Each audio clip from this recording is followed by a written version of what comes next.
Oi meninas, bom dia, boa tarde, boa noite, né? A professora virou blogueira.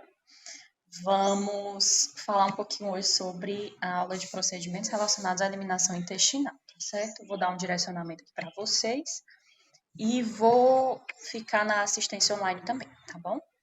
Vamos lá.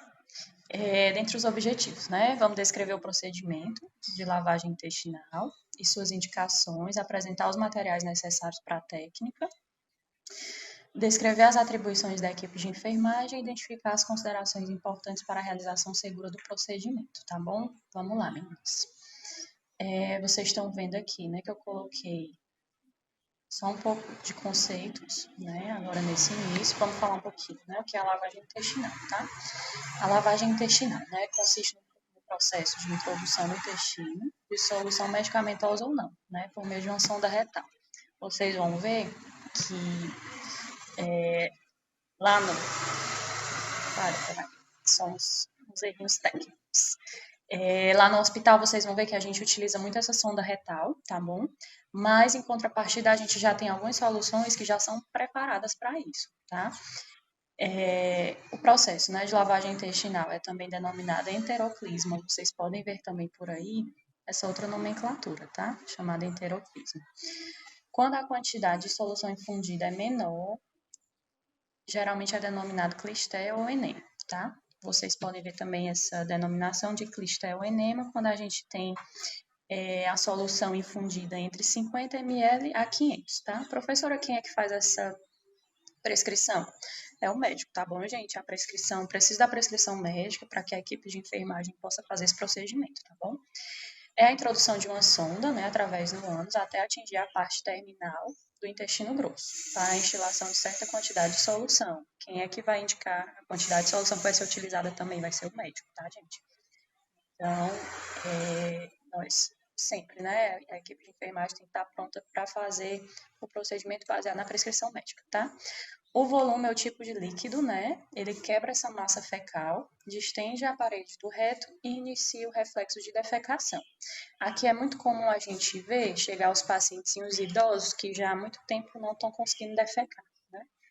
E aí essas fezes impactadas podem gerar repercussões para esse paciente, né? Então a gente precisa que tenha essa eliminação, tá bom?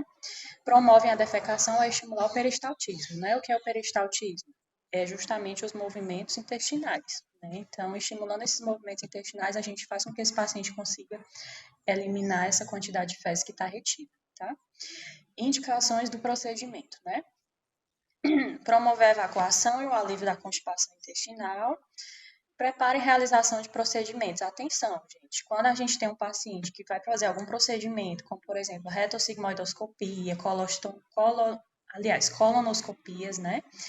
A gente precisa que essa ampola retal desse paciente esteja livre de qualquer contaminação, né? Esteja livre de qualquer resquício de fezes, né? Resquícios fecalóides. Por quê? Porque durante a realização desse procedimento, uma das maiores intercorrências que acontece é a perfuração da alça intestinal, né? E aí, se tiver resquício de fezes, né, nessa região, nessa ampola retal, o paciente tem um risco muito sério de ter um quadro de sepse, né? Acabar morrendo por causa disso, tá, gente? Aí, né, atenção, tá, para esse slide aqui. Prepare a realização de procedimentos de diagnóstico e terapêutico, como exames contrastados, né? Retossigmoidoscopia, colostomia ou próprio enema medicamentoso, tá bom? A posição, né, indicada para fazer esse procedimento é a posição de SINS, tá? Que é essa posição aqui de como, né, o paciente lateralizado, tá bom?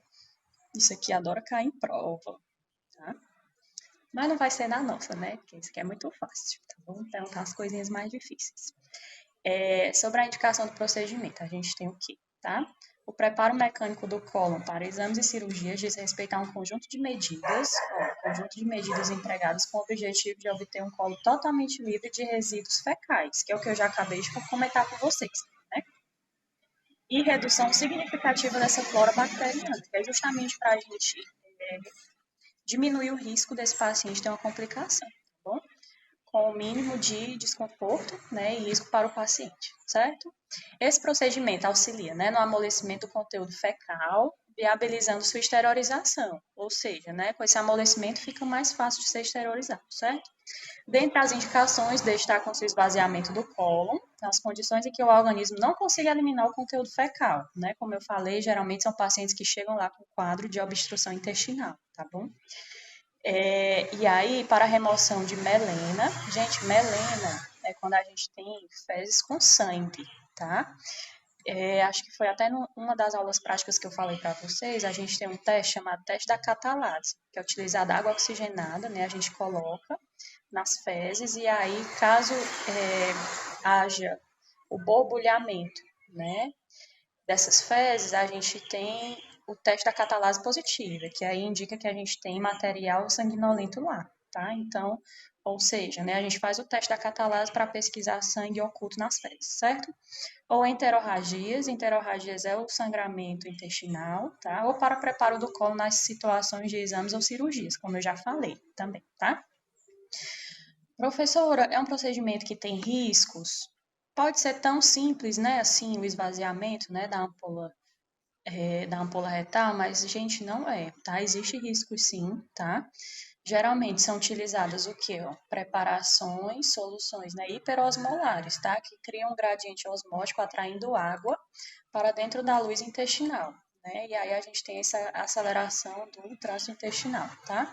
Esse procedimento não é um procedimento livre de riscos, né? Uma vez que pode acontecer uma perda importante de líquidos, tá? Podendo existir alterações hidroeletrolíticas, diminuição do volume urinário, hemoconcentração. Quando o paciente, gente, perde muito líquido, acaba que a gente tem uma hemoconcentração, que é isso, o sangue fica mais concentrado, né? E tendência à retenção de sódio, certo? Nesses casos, a ingestão de líquido, né, imediatamente após o preparo é imperiosa, ou seja, né, os pacientes que fazem esse procedimento, geralmente no pós-procedimento, a gente precisa intensificar a oferta de líquidos para ele, tá bom? Para que ele diminua o risco de ter uma complicação por desidratação, tá? E quando não for possível, a reposição poderá ser indicada por via parenteral, conforme a prescrição médica, tá? Só lembrando, né, a via parenteral é a via de alimentação venosa, tá? E aí, para que seja viabilizada essa via, a gente precisa da prescrição médica, tá bom? Profissionais responsáveis, né? A gente tem que o procedimento, né, deve ser realizado pelos membros da equipe, auxiliares e técnicos de enfermagem, e a gente tem o caso em que o enfermeiro vai ter que fazer, né, que são os casos onde precisa de maior complexidade técnica, tá? E que exigem um conhecimento de base científica e capacidade de tomar decisões. São pacientes que são mais vulneráveis, vou já dizer quais são, tá? Esse profissional deve ainda monitorar as respostas do paciente frente ao cuidado implementado e atentar para possíveis alterações hidroeletrolíticas, tá bom? Como é que a gente verifica alterações hidroeletrolíticas, né? Por exames sanguíneos e pelo próprio balanço hídrico, tá bom, gente? Profissionais responsáveis, né? Ainda falando aqui, vou falar um pouquinho sobre previamente, né, a realização do procedimento, devido ao risco de acontecer distúrbios hidroeletrolíticos, o enfermeiro deverá avaliar seu paciente, como eu falei, né? Vocês precisam ter as rédeas do plantão de vocês, vocês precisam avaliar e saber quem são os pacientes de vocês e quais são os procedimentos que ele está fazendo, né? Por meio da sistematização da assistência, que é a resolução do COFENSA, que vocês já estudaram, eu creio que na disciplina de metodologia da assistência, né? Verificando o registro das suas condições de hidratação, parâmetros em que possam ser afetados pela diminuição do volume de líquidos, como, por exemplo, frequência cardíaca e pressão arterial, né? Bem como condições de rede venosa, caso seja necessária a obtenção de um acesso vascular para a reposição hídrica. O que é isso, né? Durante a realização do procedimento, eu preciso avaliar o quê? Preciso avaliar meu paciente em relação aos parâmetros que podem ser afetados pela diminuição do volume circulante, né? Que no caso seria pressão arterial, frequência cardíaca, tem que estar de olho, tá? Bem como as condições da rede venosa, que é isso, né? Avaliar como é que é a condição da rede venosa periférica desse paciente. Porque caso precise, a gente vai ter que pegar um acesso periférico e fazer reposição hídrica, tá? Conforme a prescrição médica, sempre lembrando. Nos casos de pacientes do vamos lá, atenção, tá? Aqui são algumas situações em que eu tenho o enfermeiro responsável para a realização desse procedimento, tá? Nos casos de pacientes em pós-operatório de cirurgias anorretais ou com alguma disfunção do tipo fissuras ou fístulas, De pacientes recém-ostomizados, né, que ainda está acontecendo aquela maturação, né, do sistema digestivo, gastrointestinal, né, foram recém-ostomizados, de crianças pequenas, de pacientes com distúrbios cardiovasculares e renais e de pacientes com fecaloma. O que é o fecaloma, né? Esse acúmulo de fezes em que a gente não tem como eliminar se não for por meios externos, como por exemplo, né, o próprio clister, né, que é a lavagem intestinal, ou às vezes nos casos mais graves, o médico tem que intervir com procedimento cirúrgico, tá, gente? Tem que tirar o fecaloma por via cirúrgica, certo? Considerando que o procedimento deve ser realizado pelo enfermeiro de forma exclusiva dentro da sua equipe de enfermagem, tá bom? Aí agora as pessoas já sei quais são as perguntas de você, né? Vixe, professor, mas esse existe? Deve existir, né? Porque nessas situações em que eu tenho esses pacientes com risco iminente, quem deve fazer o procedimento é o enfermeiro, tá bom? Mas é o que a gente vê? Não, né? Infelizmente é delegado para a equipe técnica, tá bom? Mas saibam vocês, né, que pela nossa resolução, esses pacientes mais críticos, né, de alto risco, a gente tem que fazer o procedimento, tá bom? Material necessário, né? Material que a gente vai utilizar. Vai precisar de bandeja, né, cuba-rim, a medicação prescrita, que aí vai ser, né, Clisté glicerinado, pode ser soro fisiológico também, isso aqui é bem comum, tá? O mais comum mesmo já vem a solução glicerinada já pronta, tá? E também tem outras modalidades de lavagem, a gente tem o fosfoenema, tem, vou já passar aqui para vocês, tá bom? Sonda retal, né, de numeração adequada, isso quando eu preciso montar o meu circuito de lavagem intestinal, tá? Vocês vão ver que as soluções já prontas, elas já vêm com um dispositivo que você pode fazer a instilação direta na cavidade não, na ampola retal do paciente, tá? Gases simples, papel higiênico, comadre ou fralda descartável, luva de procedimento e o biombo, tá? Vamos lá. Aqui, só falando um pouquinho, né, de como são as sondas retais. Gente, elas têm esse furo lateral e essa ponta aberta, que é justamente para facilitar a introdução de soluções mais densas, né, que são as soluções glicerinadas e as outras soluções que eu vou mostrar para vocês, né, que são utilizadas também, tá? O produto, né, confeccionado de PVC, aí aqui tem o orifício que eu já falei para vocês, de tamanhos, né? A gente tem o comprimento aproximado de 40 centímetros, mas aí os calibres, né, variam do 4 ao 32, tá? Com conector e tampas apenas até o calibre 24. Eu acho que lá no laboratório tem uns exemplares para a gente mostrar para vocês, quando a gente for ter aula de laboratório, tá? Ó, tá aqui as soluções mais utilizadas. A gente tem a solução glicerinada, né, que é o clisterol a 12%, tá? Geralmente essa aqui é a que tem mais nos hospitais. E ela aqui já tem um dispositivo onde a gente consegue fazer a instilação direta, né, da medicação no local, tá? Tem o Flit Enema, que também, né, esse aqui é mais a título de venda na farmácia mesmo, tá? Nessas farmácias convencionais. E o fosfoenema, né? Também é utilizado a nível hospitalar, tá? O que é mais utilizado a nível domiciliar mesmo é o flitenema, tá bom? Além de ser mais barato, mais acessível e ele é mais cômodo, tá? Para o paciente, ok? Aí aqui, né, só mostrando um pouquinho do equipamento próprio, né, que já vem o equipamento pronto, como é o caso do Flit Enema, por exemplo, né? Já vem essa capa protetora, a ponta, você tira aqui a ponta e aqui já tem o orifício não, o local onde você vai fazer, né, a instilação da solução, tem essa válvula de segurança e o frasco redondo, mais compacto, né, e menos dispendioso para a família e para o paciente, tá bom? E aqui eu tenho quando eu preciso montar o circuito para a realização do procedimento, tá? Geralmente a gente monta esse circuito quando precisa do clister gota a gota, certo? O que é o clister gota a gota? Gota a gota já está falando, né? Gota a gota é quando a solução vai ser instilada gota a gota, né? De uma forma mais, como é que eu posso dizer? De uma forma mais demorada, tá? Geralmente, né? Vai depender da prescrição, tá bom? Se a instilação vai ser direta ou se a instilação vai ser gota a gota, certo? Aqui, só falando um pouquinho do procedimento, tem que checar sempre a prescrição, né? Higienizar suas mãos, separar a medicação que foi prescrita, levar o material numa bandeja até o paciente, informar qual é o procedimento que vai ser realizado, não é só chegar aí, né, botar o pobrezinho de banda e mandar ele tirar as calças, não é assim, tá? Tem que explicar realmente o que vai ser feito. Promover a privacidade, utilizar os biombos, né? Calçar luvas de procedimento, como é um procedimento que não é estéreo, é um procedimento contaminado, tá? Não precisa de luva estéreo, tá? A luva que a gente vai utilizar são as luvas de procedimento, certo? Proteger o colchão, né? Acomodar bem o paciente, acomodar aqui a comadre, próximo ao paciente.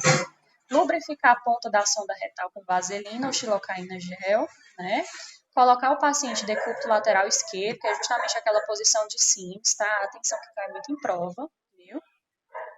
Introduzir a sonda retal no ânus, aproximadamente de 5 a 10 centímetros, né? Utilizando a gase simples. Firmar a sonda com a mão e adaptar o frasco de solução. Introduzir a solução lentamente ou, conforme a prescrição médica, deixar o circuito montado para ser gota a gota, certo?